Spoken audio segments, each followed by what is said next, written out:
২৪ জুলাই আগস্টে আন্দোলন চলাকালীন কুষ্টিয়ায় ৬ জনকে হত্যার ঘটনায় মানবতা বিরোধী অপরাধের মামলায় আওয়ামী লীগের যুগ্ম সাধারণ সম্পাদক মাহবুবুল আলম হানিফ সহ ৪ জনের বিরুদ্ধে প্রসিকিউশনের সূচনা বক্তব্য উপস্থাপন শেষ। সাক্ষ্য গ্রহণ ৮ ডিসেম্বর। বিচারপতি নজরুল ইসলাম চৌধুরীর নেতৃত্বাধীন আন্তর্জাতিক অপরাধ ট্রাইব্যুনাল ২-এ তারিখ নির্ধারণ হয়। এর আগে গত ২ নভেম্বর আনুষ্ঠানিক অভিযোগ গঠন করে বিচার শুরুর আদেশ দেয় ট্রাইব্যুনাল।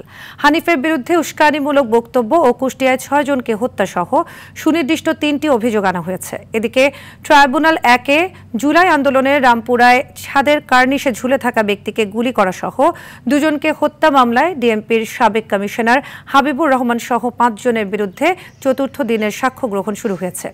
বিচারপতি গোলাম মর্তুজা মজুমদারের নেতৃত্বাধীন ৩ সদস্যের বিচারিক প্যানেলে হবে এই সাক্ষ্য গ্রহণ।